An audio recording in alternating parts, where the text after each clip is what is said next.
A box of mass m equals 5 kilograms is pulled with a constant velocity across a rough surface by an applied force of 10 newtons at an angle of 37 degrees above the horizontal as shown below. What is the kinetic coefficient of friction? Okay, well, I've got m equals 5 kilograms. I've got the applied force of 10 newtons. The angle is 37 degrees, and it wants me to find the coefficient of friction, not the acceleration. This is different. What do? Well, let's start with the free body diagram. We have the force angled up, right? So I'm going to go ahead and immediately turn that into F cosine theta and F sine theta. Okay, then I've got the weight down, mg. The normal force is going to be up. And right now I would pause and think, what about friction? Well, it's moving with a constant velocity. So that means that friction has to go back to the left. And we'll talk about that constant velocity part in just a second. Let's call that Fk. All right. So let's talk about the normal force first. I know that the y forces are balanced, so the up forces, n plus F sine theta, will be equal to the down forces, mg. Can I use that to find the normal force? Yeah, the normal force is going to be mg minus F sine theta. Okay, great. Now, before I put a number to that, let's go ahead. Wait, I guess I can't, right? Because I'm not going to be able to find the force of friction using mu k. So, okay, so let's move on for a second. Let's leave this equation like it is. Okay, well, what does constant velocity mean? Constant velocity? Oh, yeah, okay.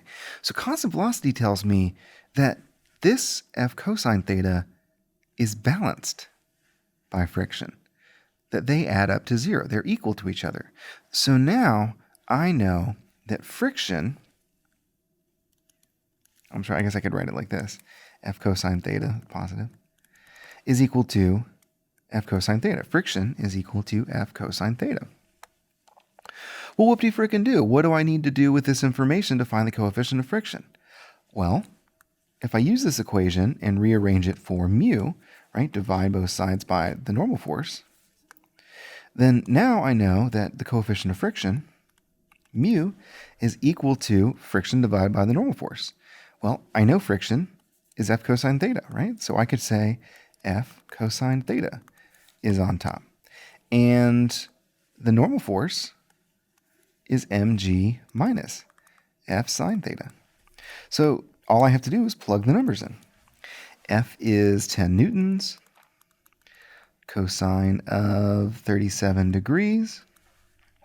And then on the bottom, the weight, mg, 5 kilograms times 10 meters per second squared, minus 10 newtons for the applied force, times sine of 37 degrees.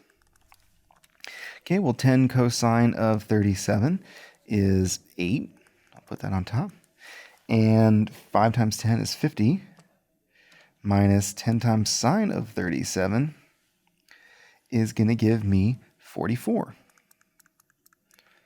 Okay, so the coefficient of friction is 8 over 44.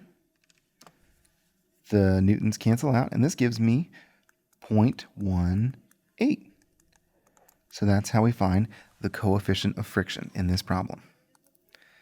Okay, so we did a lot, and this video is pretty complicated, but you are too, and so am I, and this video is done.